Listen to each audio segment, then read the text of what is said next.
Hello students, it's fourth video of this chapter, determinants. Today we will learn how to find the minors and cofactors. Okay, it's a very important topic and simple topic.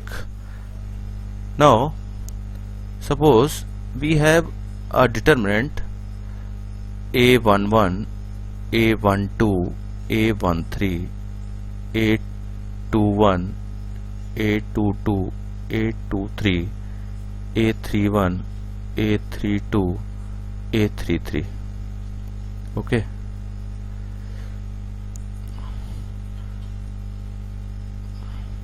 ये देखिए 3x3 order का आपका हमने एक determinant लिख दिया। अब वो कह रहा है माइनर्स आपको चाहिए, तो माइनर्स का मतलब होता है सपोज मैं a11 का मुझे माइनर चाहिए, a11 का, तो मैं क्या करूंगा, इसकी रो और इसके कॉलम को हाइड कर दूंगा। तो a11 का माइनर है तो इसको माइनर है तो m11 इसको लिखेंगे हम, ठीक है। और बचे हुए एलिमेंट क्या है, ये देखिए ये बचे हुए हैं, इनको लिख दीजिए आप a22, a32, a23, a33। ये आपका माइनर हो गया a11 का। ऐसे ही a12 का, a13 का, सभी का माइनर हम निकालेंगे, ठीक है। तो एक बार डेफिनेशन इसकी देख लेते हैं। Minor of an element a i j of a determinant is the determinant obtained by deleting its ith row and jth column. जैसे आपने अभी देखिए a11 का हमने जो है माइनर पता किया, तो फर्स्ट रो और फर्स्ट कॉलम को हमने हाइड कर दिया, ठीक है। इसको हाइड करने से column in which element a i j lies, okay, इसको हाइड कर दिया। तो minor of an element a i j is denoted by M i j, मतलब ये जैसे मैंने लिखा है m11, तो ये इसका माइनर हो गया, ठीक है। और सिंपल है, देखिए minor of an element of A determinant of order n, ये देखिए कितने ऑर्डर का था, 3 ऑर्डर का था ना, 3x3। ये आपका जो है ऑर्डर, क्योंकि ये मैट्रिक्स जो है स्क्वायर मैट्रिक्स होता है, तो ये 3 ऑर्डर का हम इसको कह सकते हैं। तो ये 3 ऑर्डर का था, तो इसके जो डिटरमिनेंट ऑफ ऑर्डर माइनर्स का जो डिटरमिनेंट बनेगा वो n-1 बनेगा। तो देखिए माइनर्स का डिटरमिनेंट आप देखिए ये कितने ऑर्डर का है, 2 ऑर्डर का है ये, तो n-1 मतलब 3-1, तो ये देखिए 2 ऑर्डर का डिटरमिनेंट बना, सिंपल, ठीक है ना। तो इसमें कोई ऐसी खास चीज नहीं थी, लेकिन आपको ये याद रखना चाहिए क्योंकि ये कभी भी ऑब्जेक्टिव क्वेश्चंस में ये चीजें पूछी जा सकती हैं, ठीक है। मैं आपको फिर से एक बार बता दूं अगर आपको याद ना रहे तो। देखिए अगर आपका माइनर आपको पता करना है, आपका डिटरमिनेंट का ऑर्डर n है, डिटरमिनेंट का ऑर्डर क्या है, n है, डिटरमिनेंट का ऑर्डर n है, तो जो माइनर के लिए जो डिटरमिनेंट बनेगा उसका ऑर्डर n-1 होगा, ठीक है। जैसे अभी हमने लिया था, देखिए 3 ऑर्डर का था ये, इसका ऑर्डर क्या था, 3 ऑर्डर था, तो इसका जो माइनर बना, इसका जो माइनर बना, इसका ऑर्डर क्या आया, 3-1, 2 ऑर्डर का देखिए माइनर बना, ठीक है, क्लियर। अब देखिए माइनर और कोफैक्टर एक दूसरे से जुड़े हुए हैं, तो देखिए माइनर को कोफैक्टर में बदलने के लिए हम लोग क्या करते हैं, सिंपल है, आपको पता है, जैसे आपको वो प्लस साइन मैंने बताया था ना, तो -1 की पावर ये जो सम ऑफ सफिक्सेस होगा, मतलब जैसे 1 + 1 ऐसे है, ये a12 के लिए क्या होगा, -1 की पावर 1 + 2, ठीक है, इस तरीके से। तो माइनर को अगर आप कोफैक्टर बदलना चाहते हैं, जैसे कोफैक्टर, तो कोफैक्टर कैसे हम निकालते हैं, आप सिर्फ -1, ये जो पावर आपकी है जो उसका i + j कर दीजिए, ये जो इसकी पोजीशन है रो की और कॉलम की, इनटू माइनर कर दीजिए, तो आपका कोफैक्टर आपको मिल जाएगा। मतलब माइनर निकालने के बाद अगर आप साइन उसमें वो कर देते हो, देखिए ये देखिए a से इसको डिनोट करते हैं पहले तो कोफैक्टर को, -1 i + j इनटू mij कर दिया, तो ये आपको कोफैक्टर मिल गया। जैसे मैं अभी आपको बताना चाहता हूं, 1 मिनट, सपोज ये था a11, तो a11 का माइनर आपका ये आया, कितना आया था, a22, a23, a32, a33, ये माइनर आया था। अब -1 की पावर इसमें मल्टीप्लाई कीजिए, इसकी पोजीशन क्या है, 1 पोजीशन थी ना, a11 में 1 है ना ये पोजीशन, तो नंबर ऑफ रो मतलब फर्स्ट रो फर्स्ट कॉलम का एलिमेंट है ना ये, तो 1 + 1 इसकी पावर कर दी, तो देखिए क्या होगा, 1 प्लस इस पर तो कोई फर्क पड़ेगा नहीं, क्योंकि पावर -1 की पावर इवन है, तो ये वही आ गया सेम, लेकिन किसी में माइनस आएगा किसी में प्लस आएगा। ठीक है, वो अभी हम लोग सॉल्व करेंगे तो हमें पता चल जाएगा। तो देखिए, right the minors and cofactors of the element of the following. ठीक है, तो देखिए इसको हम लोग सॉल्व कर लेते हैं। तो इसको मैं थोड़ा सा एडजस्ट कर देता हूँ। हाँ, तो देखिए इसको जो हम करेंगे, माइनस और कोफैक्टर्स आपको निकालने हैं, तो माइनस और कोफैक्टर्स आप कैसे निकालेंगे, देखिए बहुत आसान है, एक बार में आपको समझ में आ जाएगा, बस थोड़ा सा आप पेशेंस रखिए। ठीक है, तो देखिए माइनस और कोफैक्टर्स को आपको निकालना है, तो आपको ये पता चल गया ना, जिस एलिमेंट का आपको माइनर और कोफैक्टर निकालना है उसी की रो और उसी के कॉलम को आपको हाइड करना होता है। ठीक है, तो देखिए कर लेते हैं। तो देखिए इसमें कितने एलिमेंट्स हैं वो आप देख लीजिए पहले। तो इसमें एलिमेंट्स की मैं बात कर रहा हूं, तो देखिए इसमें क्या है, पोजीशन देखिए A11, A12, A13, A21, A21, A22, A23, A31, A32, A33, 3 order का है ना ये डिटरमिनेंट, तो ये A11 है। ठीक है ना, तो इसका आपको माइनर निकालना है। तो देखिए माइनर हम कैसे लिखेंगे, हम माइनर ऐसे लिखेंगे A11। A11 का जब आप माइनर लिखेंगे तो आपको क्या करना पड़ेगा, इसकी रो और इसी का कॉलम आपको हाइड करना पड़ेगा। तो ठीक है, आपने इसके कॉलम को हाइड कर दिया, रो को हाइड कर दिया, तो क्या बचा, 5, 1, -1 और 2, ये माइनर आ गया। ठीक है, A12 की अगर मैं बात करता हूं तो A12 में क्या होगा, A12 का माइनर। अब देखिए A12 का माइनर जब आप लिख रहे हैं तो इसमें कंफ्यूजन आपको ना हो जाए, तो इसको आप अभी से ही ऐसे लिखिए। देखिए इसको A मत लिखिए, आप क्या करिए, इसको जो है आप M लिखिए, M11, और इसको लिखिए M12, जिससे माइनर है। ठीक है, M12 का क्या मतलब हुआ, आप देखिए ध्यान से एक बार आप समझ लीजिए, बस फिर आपको दिक्कत नहीं आएगी। A12 का मतलब हुआ, ये देखिए अब जो आपको बचे हुए डिटरमिनेंट बच रहा है, ये देखिए 30 -1 2, ये देखिए डिटरमिनेंट आपका आ गया। M13 में आपको क्या करना पड़ेगा, M13 में आप क्या करेंगे, M13 में देखिए, और M13 में जब आप ध्यान देंगे तो देखिए यहां पे आपको ये मिलेगा, ये 13 है, इसको आपने हाइड कर दिया, तो ये डिटरमिनेंट देखिए, ये वाला डिटरमिनेंट बच गया। ठीक है, ये डिटरमिनेंट बचा है आपके पास, तो ये डिटरमिनेंट आप क्या करिए, ये डिटरमिनेंट जो है ये आप इस तरीके से लिख दीजिए 0 1, बस डिटरमिनेंट आपने लिख दिया। अब देखिए इसको आप सॉल्व भी करेंगे ना, डिटरमिनेंट को सॉल्व करना, इसका मल्टीप्लाई इसमें किया आपने, तो 5 2 10, फिर माइनस का साइन लगाया और -1 आया, तो ये कितना आ गया, 11। इसकी वैल्यू देखिए जरा क्या होगी, 3 2 6 -0, यानी ये कितना आ गया 6, और इसको भी देख लीजिए साथ में 3 -0, तो ये कितना आ गया 3। ठीक है, आप जो है इसको इस तरीके से लिख दीजिए, क्लियर। अब आप देखिए A12 की बात आ रही, तो माइनर जब हम लिखेंगे A21 का मतलब क्या है, आप जानते हैं ना A21 क्या होता है, A21 जब हम लिखेंगे,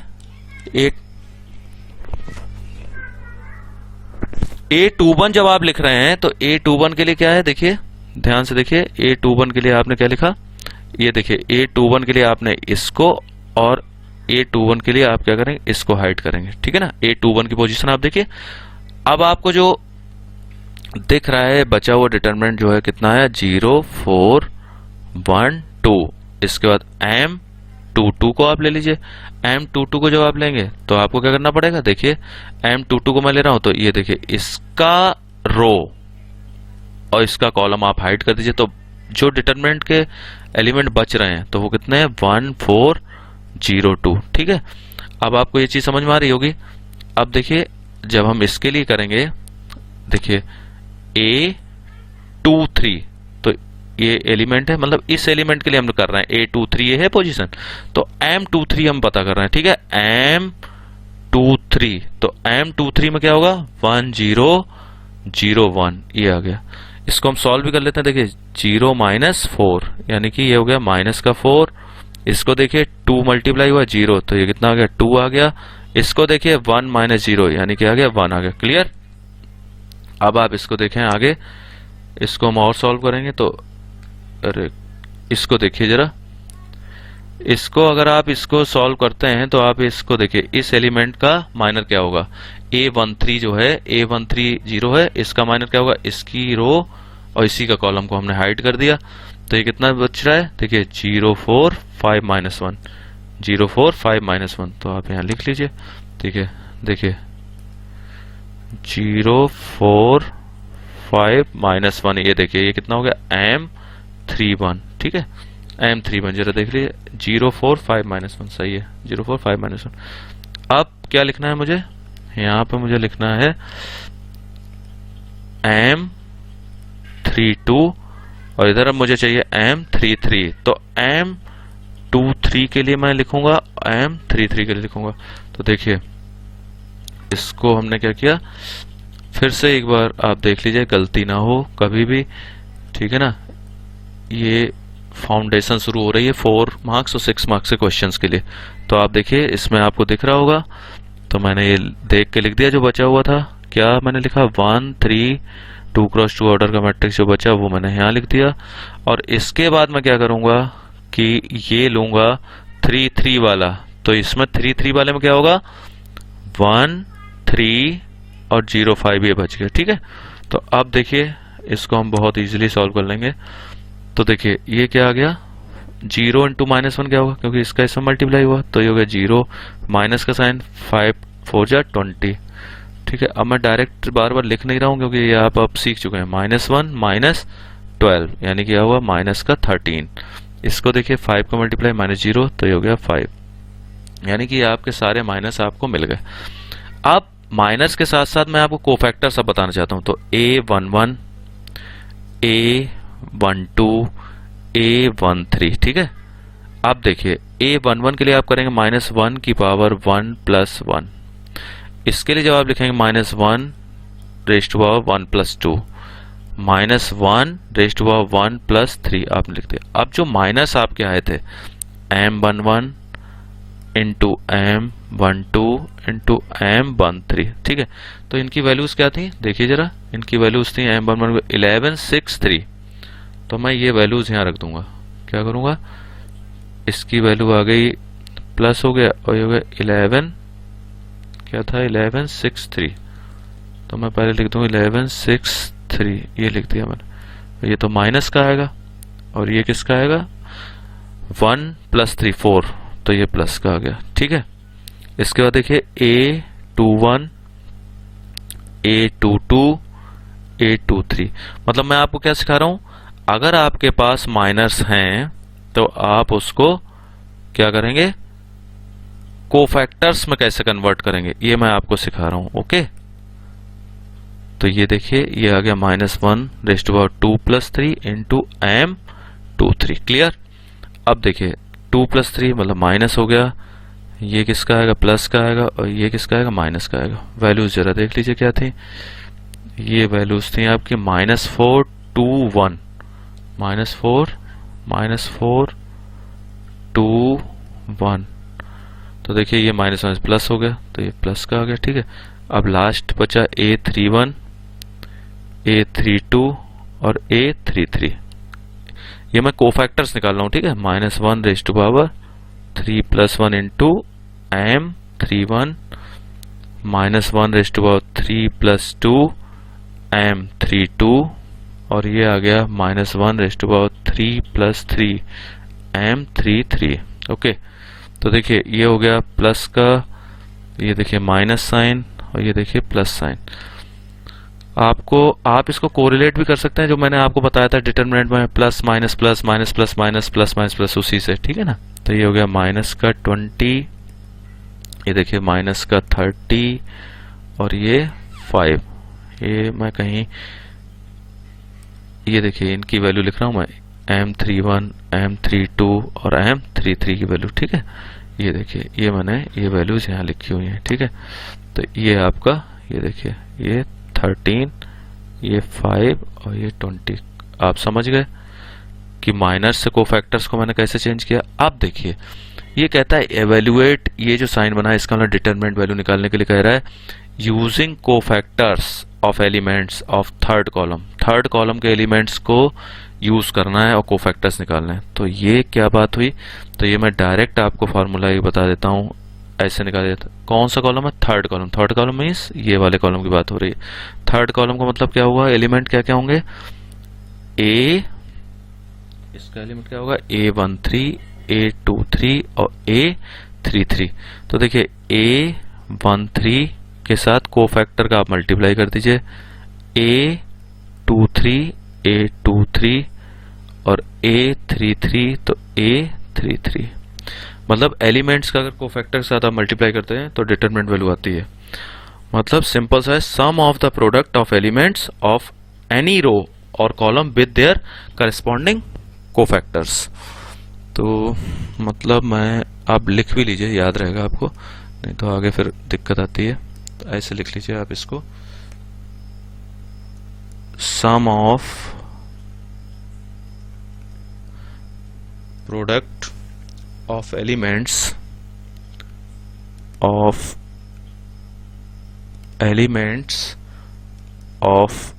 एनी रो और column with their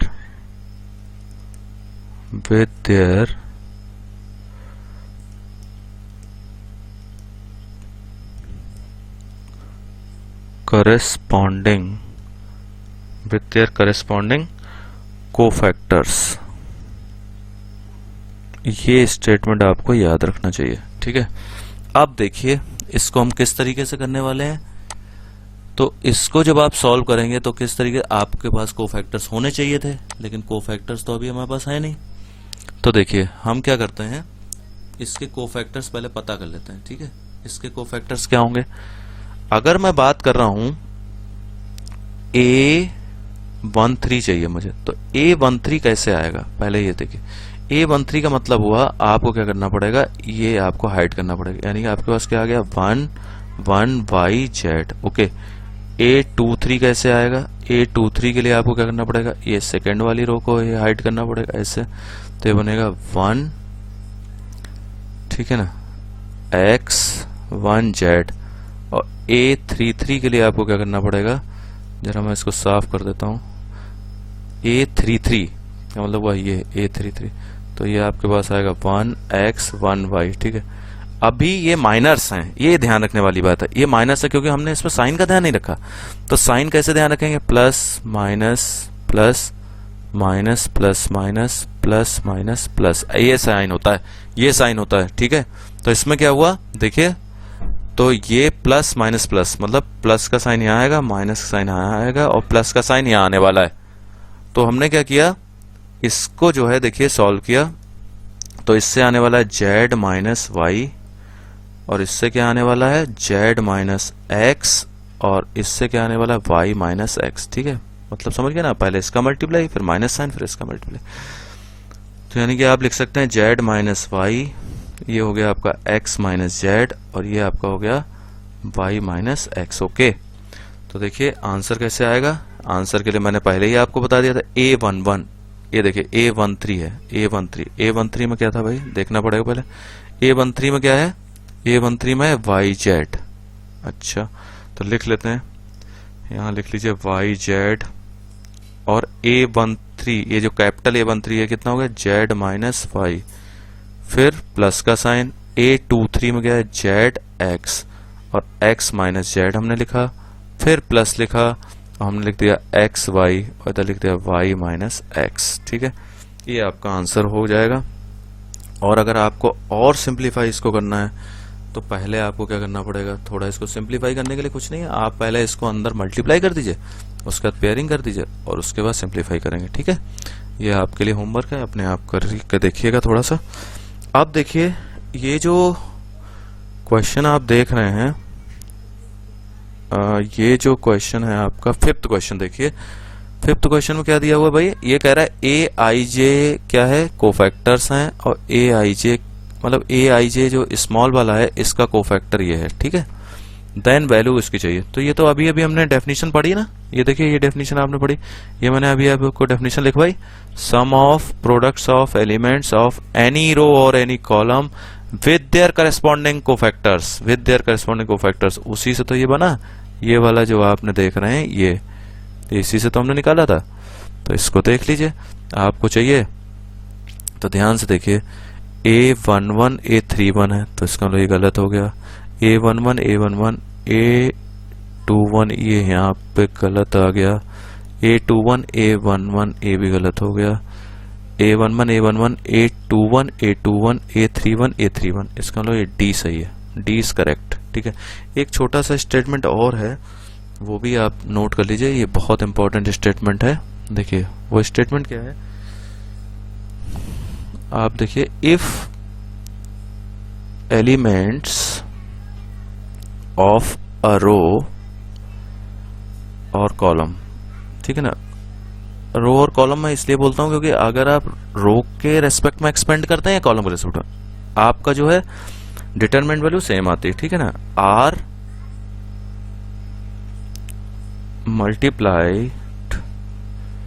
multiplied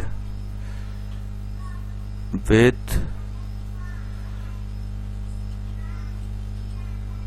cofactors of any other row और कॉलम,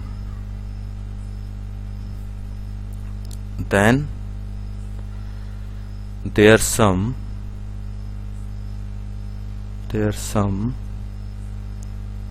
is 0। ये बहुत इंपॉर्टेंट स्टेटमेंट मैंने अभी आपको बताया, इसका मतलब क्या है वो भी देख लीजिए।